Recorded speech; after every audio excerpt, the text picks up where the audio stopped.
Assalamu alaikum dear students. Today we are going to study one of the important topic from surface chemistry, that is coagulation of colloidal solutions. Coagulation का मतलब है हम एक colloidal solution को कैसे एक suspension में convert करते हैं।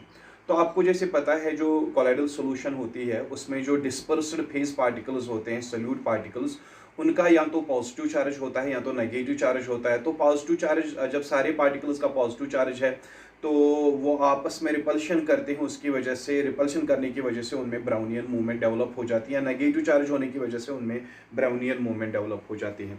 लेकिन हम यहाँ पे चाहते हैं ये सारे डिस्पर्स्ड फेज पार्टिकल्स एक ही जगह पे जमा हो और वो क्लस्टर्स बनाएं, और क्लस्टर्स बनने के बाद जो वो कोगुलेटेड पार्टिकल्स यानी कि क्लस्टर्स जो बनेंगे वो हमारे सॉल्यूशन में सेटल हो जाए, और उसकी वजह से हमारी जो कोलाइडल सॉल्यूशन है वो एक सस्पेंशन में कन्वर्ट हो जाए।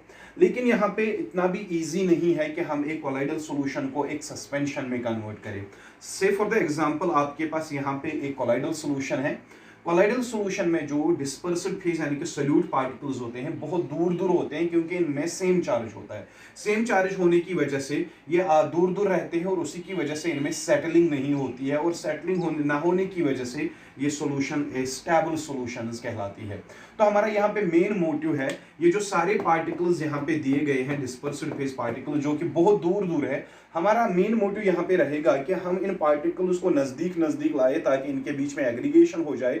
एग्रीगेशन होने के बाद ये क्लस्टर्स बनाएंगे और उन्हीं क्लस्टर्स का नाम पड़ेगा कोगुलेटेड पार्टिकल्स। और जब कोगुलेटेड पार्टिकल्स, यहाँ पे ये वाली कोगुलेटेड पार्टिकल्स है या यहाँ पे ये कोगुलेटेड पार्टिकल्स है, हमारा काम है ये जो दूर दूर है, बहुत दूर दूर पार्टिकल्स जो बैठे हैं इनकी एग्रीगेशन करना, इनको कोगुलेटेड पार्टिकल्स में कन्वर्ट करना, और उसकी वजह से जो ये कोगुलेटेड पार्टिकल्स या क्लस्टर्स जो बनेंगे, इन क्लस्टर्स का साइज 1000 नैनोमीटर से ज्यादा होता है। तो हम चाहेंगे ये particle, colloidal particle, dispersed phase particle जिनका साइज 1000 नैनोमीटर से कम है, वो क्लस्टर्स बना के उनका साइज इंक्रीज हो जाए, उनकी सेटलिंग हो जाए, ताकि हम इस कोलाइडल सॉल्यूशन को एक सस्पेंशन में कन्वर्ट करें। तो कैसे करेंगे? बेसिकली हम कोलाइडल सॉल्यूशंस लेते हैं और इनको हम ऐड करते हैं। इनको हम ऐड करते हैं क्या? Concentrated electrolytes. कंसंट्रेटेड इलेक्ट्रोलाइट्स में साल्ट्स आ सकते हैं या एसिड्स आ सकते हैं। साल्ट्स और एसिड्स या बेसिस भी हम किसी जगह पे इस्तेमाल कर सकते हैं। वी यूज कंसंट्रेटेड इलेक्ट्रोलाइट्स, और वही इलेक्ट्रोलाइट्स हम ऐड करते हैं किनको? कोलाइडल सॉल्यूशंस को। कोलाइडल सॉल्यूशंस को जब हम कंसंट्रेटेड इलेक्ट्रोलाइट्स ऐड करते हैं तो इनमें क्या हो जाता है, ये सारे पार्टिकल्स जो है डिस्पर्स्ड फेज पार्टिकल्स जो अभी तक दूर थे वो नजदीक नजदीक आने लगते हैं। By the addition of strong electrolytes और कंसंट्रेटेड इलेक्ट्रोलाइट्स ये नजदीक आने लगते हैं, इनकी का एसोसिएशन हो जाती है। They result in the formation of clusters which are also called as coagulated particles. और इन डिस्पर्स्ड फेज पार्टिकल्स का क्लस्टर्स में कन्वर्ट होना या कोगुलेटेड पार्टिकल्स में कन्वर्ट होना, we say that the process of coagulation has been carried. और अगर ये क्लस्टर्स जो है, अगर ये क्लस्टर्स जो कि कोलाइडल पार्टिकल्स जो है यहाँ पे दूर दूर थे, हमने इनको स्ट्रॉन्ग इलेक्ट्रोलाइट या कंसंट्रेटेड इलेक्ट्रोलाइट ऐड किए, उसकी वजह से इनमें एग्रीगेशन हो गई, कोलाइडल पार्टिकल्स सारे एक जगह ही जमा हो गए यहाँ पे। तो जमा होने का मतलब साइज इनका 1000 नैनोमीटर से ज्यादा होगा, तो ये हैवी पार्टिकल्स हो गए। अब इनकी सेटलिंग हो जाएगी, सेटलिंग या तो बॉटम पे हो जाएगी, then the process is called precipitation. और अगर यही कोगुलेटेड पार्टिकल्स सेटल नहीं हुए, अगर ये सरफेस पे फ्लोट हो गए, then the process is also called flocculation. लेकिन यहाँ पे कहने का मतलब ये है, when we add concentrated electrolytes to the colloidal solutions, the dispersed phase particles, ये जो यहाँ पे dispersed phase particles है, इनकी एग्रीगेशन और एसोसिएशन हो जाती है, ये एक ही जगह जमा होके बड़े कोगुलेटेड पार्टिकल्स बनाते हैं। तो कोगुलेशन तो हो गई, लेकिन कोगुलेशन होने के बाद जब ये एग्रीगेट्स बॉटम पे जमा होते हैं तो ये प्रोसेस प्रेसिपिटेशन कहलाती है। अगर यही पार्टिकल सरफेस पे फ्लोट हो गए देन ये फ्लोकोलेशन कहलाती है। लेकिन यहाँ पे एक क्वेश्चन है अराइज होता है कि अगर ये प्रेसिपिटेशन यहाँ पे हो गई या यहाँ पे फ्लोकोलेशन हो गई, क्लस्टर्स यहाँ पे भी बन गए, वहां पे भी बन गए, दोनों में क्लस्टर्स का जो साइज है वो 1000 नैनोमीटर से ज्यादा है, तो ये दोनों सॉल्यूशंस जो है ये अब सस्पेंशन कहलाएगी। That means we have converted a colloidal solution into suspension. How? Because we have added concentrated electrolytes to what? Colloidal solutions. लेकिन एक चीज मेरे दिमाग में आता है, कंसंट्रेटेड इलेक्ट्रोलाइट्स ऐड करने की वजह से ये जो सॉल पार्टिकल्स है इनका चार्ज सिमिलर था, या तो पॉजिटिव या तो नेगेटिव। इनमें कैसे एसोसिएशन हो गई, कंसंट्रेटेड इलेक्ट्रोलाइट्स ने कौन सा रोल यहाँ पे प्ले किया जिसकी वजह से इन पार्टिकल्स की एसोसिएशन होके कोगुलेटेड पार्टिकल्स या फ्लोकोलेटेड पार्टिकल्स आपके बन गए। Basically there is the concept, जब हम कंसंट्रेटेड इलेक्ट्रोलाइट्स लेते हैं, when we add these concentrated electrolytes to colloidal solutions, तो इन concentrated electrolytes are salts or acids or bases, तो ये यहाँ सॉल्यूशन में ऐड करने के बाद इनकी डिसोसिएशन हो जाती है, साल्ट्स की यहाँ पे डिसोसिएशन हो जाती है, and though due to dissociation they form active ions, they form active. जैसे NaCl को आप यहाँ पे ऐड करोगे कोलोइडल सॉल्यूशन में, वो Na पॉजिटिव Cl नेगेटिव बनाएगा। जैसे अल्युमिनियम क्लोराइड यहाँ पे ऐड करोगे तो Al3 पॉजिटिव Cl नेगेटिव बनाएगा। जैसे आप पोटेशियम सल्फेट यहाँ ऐड करोगे तो K positive twice K positive and SO4 2 negative बनाएगा। That means by adding concentrated electrolytes we are actually adding the ions which come from these strong electrolytes, और वही active ions जो है वो इसमें डिसॉल्व होके यहाँ पे कोलाइडल पार्टिकल्स का जो चार्ज है वो न्यूट्रलाइज करते हैं। The concentrated electrolytes they give active ions and those active ions neutralize the charge of dispersed phase particles. When they neutralize the charge of dispersed phase particles, these dispersed phase particles they get aggregated, वो एक ही जगह जमा हो जाते हैं क्योंकि उनका charge जो पॉजिटिव चार्ज था, नेगेटिव चार्ज था, वो न्यूट्रलाइज हो गया। वो किन्होंने किया? एक्टिव आयंस ने। एक्टिव आयंस कहाँ से आ गए? कंसंट्रेटेड इलेक्ट्रोलाइट्स से। तो इनका जो चार्ज अब न्यूट्रलाइज हो गया, चार्ज न्यूट्रलाइज होने के बाद ये पार्टिकल्स एक ही जगह जमा हो के क्लस्टर्स बनाते हैं या उन वो कोगुलेटेड पार्टिकल्स भी बनाते हैं, और उन्हीं कोगुलेटेड पार्टिकल्स का बनना इस कोलाइडल सॉल्यूशंस में जो पार्टिकल्स यहाँ पे जो डिस्पर्स्ड फेज पार्टिकल्स यहाँ पे कोगुलेटेड पार्टिकल्स में कन्वर्ट हो गए और क्लस्टर्स में कन्वर्ट हो गए, हम कहते हैं कोगुलेशन हो गई। और कोगुलेशन होने के बाद पार्टिकल्स अब सेटल हो रहे हैं या फ्लोट हो रहे हैं, अकॉर्डिंगली इसको हम प्रेसिपिटेशन या फ्लोकोलेशन कहते हैं। That means there is the simple rule, when we add concentrated electrolytes to colloidal solutions, concentrated electrolytes form some active ions and those active ions neutralise the charge of dispersed phase particles, and those neutral dispersed phase particles, dispersed phase particles, they undergo association due to van der Waals force of attraction. They result in the form of clusters or coagulated particles, and the entire process is called as what? Coagulation or precipitation or flocculation. तो यहाँ पे अब हम एक चीज काम करते हैं, ये तो आ गया कोगुलेशन का कंसेप्ट, लेकिन सेकंड चीज जो हम यहाँ पे पढ़ेंगे that is Hardy and Schulze, Hardy and Schulze rule. Hardy and Schulze जो है ये दो साइंटिस्ट्स ने है, इन्होंने क्या किया, इन्होंने कंसंट्रेटेड इलेक्ट्रोलाइट्स ऐड किए, किनको? कोलाइडल सॉल्यूशंस को। Hardy and Schulze used different Hardy and Schulze, they used different types of concentrated electrolytes, और उनसे जो एक्टिव आयंस निकले वो एक्टिव आयंस उन्होंने यूज किए इन colloidal solutions for neutralizing the charge of dispersed phase particles, और उन डिस्पर्स्ड फेज पार्टिकल्स का चार्ज जब न्यूट्रलाइज हुआ तो तब जाके कोगुलेशन हुई और यहाँ फ्लोकोलेशन हुई। तो यहाँ पे आप देख लीजिए हार्डी और शुल्जी, when they use different concentrated electrolytes for neutralizing the solid particles and to form coagulated particles, what they observed? They observed that when we use electrolytes in colloidal solutions, those electrolytes form some active ions. They form some active ions. And these active ions, they carry out the neutralization. They carry out the neutralization of dispersed phase particles. And the neutral dispersed phase particles, they undergo association to form coagulated particles or clusters, and the entire process is called as coagulation. लेकिन इन्होंने यहाँ पे एक important चीज कहा, किनके बारे में? एक्टिव आयंस के बारे में। इन्होंने कहा जो एक्टिव आयंस होते हैं, एक्टिव आयंस पे या तो पॉजिटिव चार्ज हो सकता है या तो नेगेटिव चार्ज हो सकता है।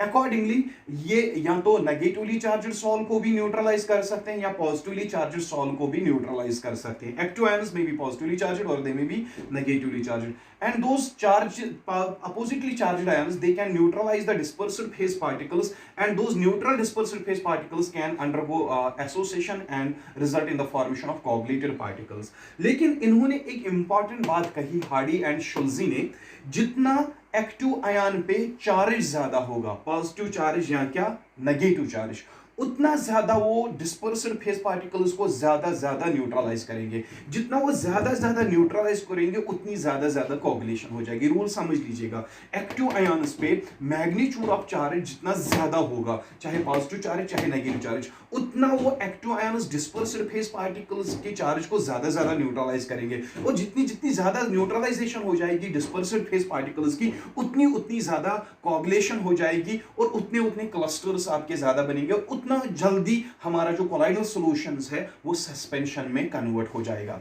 देख लीजिए यहां पे आप, अगर हमारे पास आर्सेनियस सल्फाइड सॉल्ट है, आर्सेनियस सल्फाइड सॉल्ट जो हमने देखा था इलेक्ट्रोफोरेसिस वाले एक्सपेरिमेंट में, it is a negatively charged salt. It is a negatively charged salt. Negatively charged salt वो होता है जिसमें डिस्पर्स्ड फेस पार्टिकल्स का चार्ज जो है नेगेटिव होता है। तो नेगेटिव चार्ज जो है सॉल्ट पार्टिकल्स का, तो वो एग्रीगेशन नहीं करेंगे, उनकी रिपल्शन हो जाएगी, तो ये सस्पेंशन में कन्वर्ट नहीं होगी। तो हम क्या करते हैं काम, हम इस नेगेटिवली चार्ज्ड सॉल्ट को कोई ऐसे इलेक्ट्रोलाइट ऐड करते हैं जिसमें Na पॉजिटिव प्रेजेंट हो, या हमारे पास for example calcium 2 positive present हो, या हमारे पास Al3 पॉजिटिव प्रेजेंट हो। हमारे पास नेगेटिवली चार्ज्ड सॉल्ट है आर्सेनियस सल्फाइड सॉल्ट, जिसमें सोल्यूट पार्टिकल्स का जो चार्ज है दैट इज नेगेटिव। तो इस नेगेटिव चार्ज को न्यूट्रलाइज करने के लिए हम सोडियम आयन भी यूज कर सकते हैं, हम कैल्शियम आयन्स भी यूज कर सकते हैं, हम अल्युमिनियम 3 पॉजिटिव आयन्स भी यूज कर सकते हैं। तो ये हमें कहां से मिलेंगे, इलेक्ट्रोलाइट से। समझ लीजिएगा, arsenious sulphide salt negatively charged salt है, इसको जब हम कैटायंस यूज करेंगे for neutralizing this negatively charged salt, तो यहां पे आप देखोगे सोडियम पे 1 पॉजिटिव है, कैल्शियम पे 2 पॉजिटिव चार्जेस है, और अल्युमिनियम पे 3 पॉजिटिव चार्जेस है। अब आप देख सकते हो इन 3 कैटायंस में से अल्युमिनियम का जो चार्ज है वो सबसे ज्यादा है। जब चार्ज सबसे ज्यादा है तो ये सबसे ज्यादा इसको न्यूट्रलाइज करेगा सॉल्ट पार्टिकल्स को। जब इसके सॉल्ट पार्टिकल्स ज्यादा न्यूट्रलाइज हो जाएंगे तो उनकी एग्रीगेशन बहुत जल्दी हो जाएगी। दैट मींस एग्रीगेशन होने की वजह से जो क्लस्टर्स और कोगुलेटेड पार्टिकल्स है वो बहुत जल्दी बनेंगे और इसकी कोगुलेशन जो है जल्दी हो जाएगी।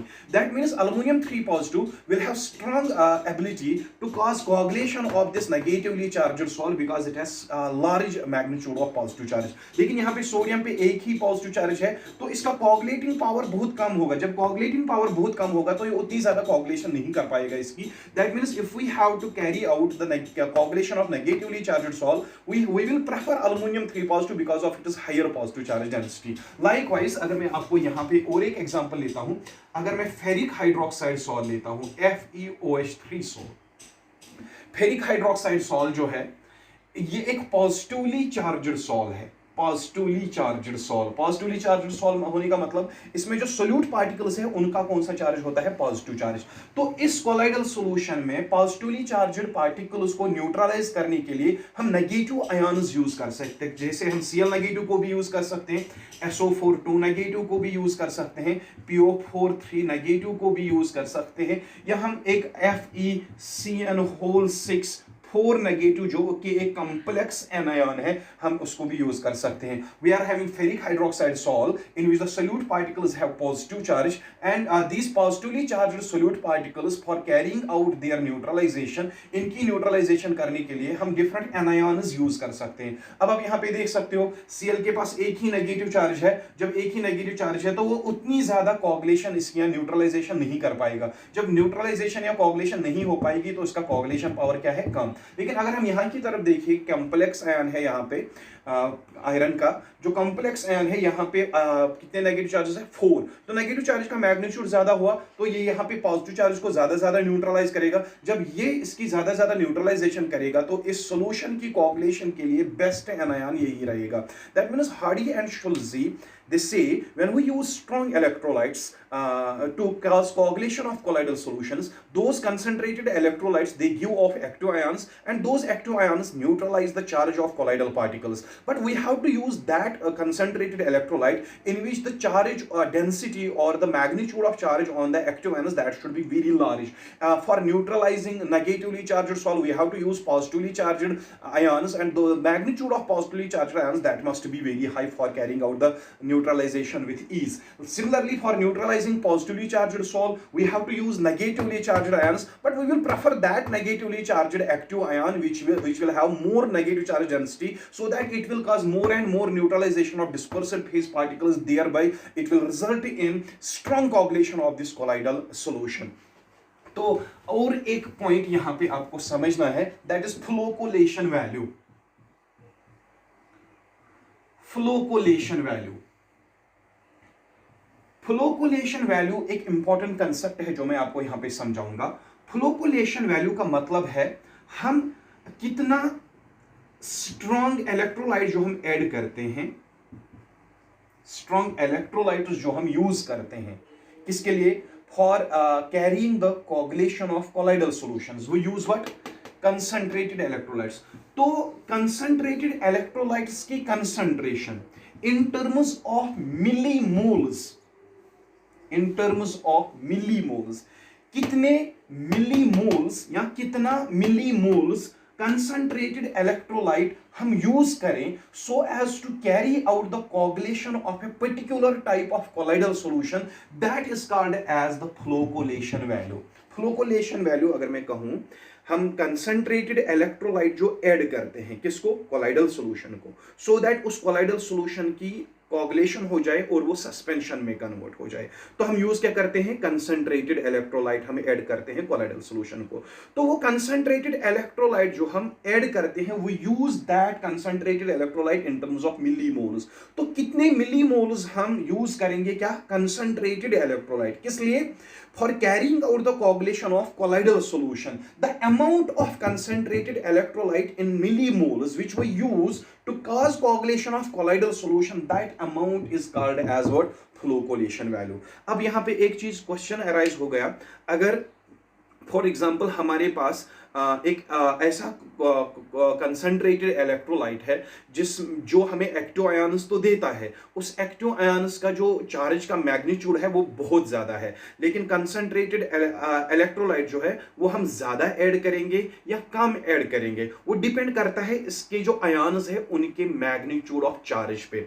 वहीं अगर हम ऐसे कहेंगे, एक कंसंट्रेटेड इलेक्ट्रोलाइट है, उसने एक ऐसा एक्टिव आयन दिया जिसका मैग्नीट्यूड ऑफ पॉजिटिव चार्ज या नेगेटिव चार्ज बहुत ज्यादा है, तो उसकी एबिलिटी है वो बहुत ज्यादा कोagulation करेगा, तो उसका कोagulating पावर बहुत ज्यादा है. तो वो कंसंट्रेटेड इलेक्ट्रोलाइट जब हम ऐड करेंगे किसी सॉल्यूशन को कोagulation करने के लिए, वो अमाउंट जो हम ऐड करेंगे वो हम कम ऐड करेंगे, क्योंकि आयन का जो कोagulating पावर बहुत ज्यादा है, वो ज्यादा कोagulation कर पाता है. तो हम इसकी जो क्वांटिटी ऐड करेंगे कोलाइडल सॉल्यूशन में वो कम ऐड करेंगे, क्योंकि कम क्वांटिटी से ही कोagulation हो रही है, क्योंकि चार्ज डेंसिटी ज्यादा है. तो ये वाला आयन कंसंट्रेटेड इलेक्ट्रोलाइट ज्यादा ऐड करने की जरूरत है ही नहीं. दूसरा, मेरे पास और एक इलेक्ट्रोलाइट है जो मुझे ऐसे आयन्स दे रहा है जिनमें नेगेटिव चार्ज या पॉजिटिव चार्ज कम है, तो वो उनका कोagulating पावर क्या होगा? कम. तो वो ज्यादा कोagulation नहीं कर पाएंगे. इसलिए ये वाला कंसंट्रेटेड इलेक्ट्रोलाइट जो मैं ऐड करने जा रहा हूं, जिसके एक्टिव आयन्स का कोagulating पावर क्या है? कम, तो इसका मुझे अमाउंट ज्यादा ऐड करना पड़ेगा ताकि ये ज्यादा एनायंस बनाए या कैटायंस बनाए,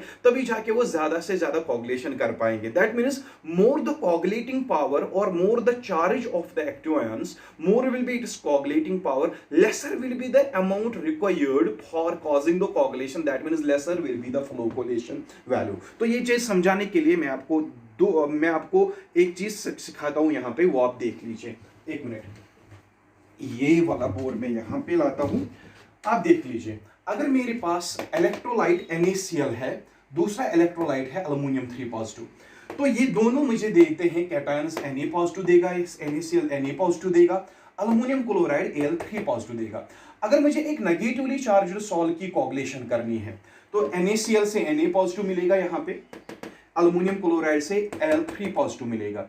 तो ये दोनों आयन्स जो है इन इलेक्ट्रोलाइट से मिलते हैं, तो ये दोनों आयन्स पॉजिटिव चार्ज है इनका, ये नेगेटिवली चार्ज कोलाइडल सॉल्यूशन के पार्टिकल्स को न्यूट्रलाइज करेंगे। लेकिन इनमें से अल्युमिनियम का जो पॉजिटिव चार्ज है वो ज्यादा है, 3 पॉजिटिव है, तो ये 3 पॉजिटिव वाला अल्युमिनियम जो है ज्यादा कोऑगुलेशन करेगा, इसका कोऑगुलेटिंग पावर क्या होगा, वेरी हाई, कोऑगुलेटिंग पावर जो वेरी हाई होगा। तो जब हम ये ऐड करेंगे कोलाइडल सॉल्यूशन में, इसकी क्वांटिटी, इसका कोऑगुलेटिंग पावर बहुत हाई है, ये अकेला ही बहुत सारी कोऑगुलेशन कर पाएगा, तो इसका जो हमें अमाउंट ऐड करना है वो हमें कम ऐड करना है। लेकिन सोडियम का जो चार्ज है वो एक ही पॉजिटिव है, एक पॉजिटिव मतलब कम न्यूट्रलाइजेशन कर पाएगा, इसका कोऑगुलेशन पावर लो होगा, जो कोऑगुलेशन पावर वहां पे लो दिया गया है, इसका मतलब है ये ज्यादा कोऑगुलेशन नहीं कर पाएगा। इसलिए अगर आप ये यूज करोगे फॉर कैरिंग आउट द कोऑगुलेशन, ये आपको ज्यादा यूज करना है। ये दिया गया है इसका flocculation value, that means flocculation value is the amount of the electrolyte used in millimoles so as to carry out the coagulation. अगर ज्यादा पॉजिटिव चार्ज हो गया तो फ्लोकोलेशन वैल्यू कम होगा, क्योंकि ज्यादा कोऑगुलेशन पावर मतलब ज्यादा पॉजिटिव चार्ज मतलब ज्यादा कोऑगुलेशन पावर, ज्यादा कोऑगुलेशन पावर, ये जल्दी कोऑगुलेशन कर पाएगा, ये ज्यादा कोऑगुलेशन कर पाएगा, इसका मतलब इसकी क्वांटिटी जो हमें ऐड करनी है वो ज्यादा ऐड नहीं करनी है, वो कम ही ऐड करनी है, क्योंकि ये कम क्वांटिटी पे ही कोऑगुलेशन कर देता है।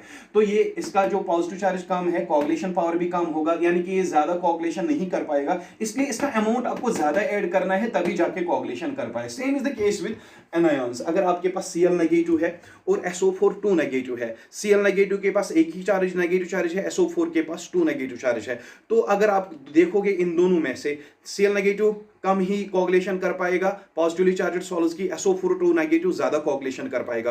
तो अगर आपको क्वांटिटी के हिसाब से देखना हो, SO4 2 नेगेटिव का कोऑगुलेशन पावर Cl नेगेटिव से ज्यादा होगा, तो SO4 2 नेगेटिव जिस कंसंट्रेटेड इलेक्ट्रोलाइट से हमें मिलता है, वो कंसंट्रेटेड इलेक्ट्रोलाइट की क्वांटिटी कम यूज करनी पड़ेगी, ताकि कोऑगुलेशन जो है वो आसानी के साथ हो जाएगी। लेकिन Cl नेगेटिव ज्यादा से ज्यादा नहीं कोऑगुलेशन कर पाएगा, उसकी जो क्वांटिटी है वो ज्यादा से ज्यादा ऐड करनी पड़ेगी, तभी जाके वो कोऑगुलेशन कर पाएगा। That means we can say here the flocculation value is the amount of concentrated electrolyte which we use to cause the coagulation. If the coagulating power of concentrated electrolyte is very high, when the coagulating power of concentrated electrolyte is very high, that means the amount to be added so as to cause the coagulation, that should be very less. That means the flocculation will be less. However, if the coagulation power of the concentrated electrolyte is low, that means we have to add more and more concentrated electrolyte so as to cause the coagulation. That means more and more will be the flocculation value. So hope you have understood this lecture. Inshallah, in our next lecture we will be discussing the gold number and कैसे हम एक colloidal solution, अभी हमने पढ़ा कैसे हम एक colloidal solution को सस्पेंशन में कन्वर्ट करेंगे, कैसे हम एक कोलाइडल सॉल्यूशन को जो कि एक स्टेबल सॉल्यूशन होती है, कैसे हम उसको एग्रीगेशन करके एक सस्पेंशन अनस्टेबल सॉल्यूशन में कन्वर्ट करते हैं। लेकिन कल के लेक्चर में हम पढ़ाएंगे प्रोटेक्शन ऑफ कोलाइडस, एक कोलाइडल सॉल्यूशन को हम कैसे बचा सकते हैं फ्रॉम कोगुलेशन, कैसे हम उसको रोक सकते हैं उसमें एग्रीगेशन ना हो, कौन कौन से मेथड्स है by which we can protect the colloidal solution from getting converted into a suspension, that will be separately studied in the form of gold number, and what things and what methods we have to apply so as to protect the colloidal solution from coagulation, that will be discussed in separate lecture. Till then, Khuda Hafiz and God bless you.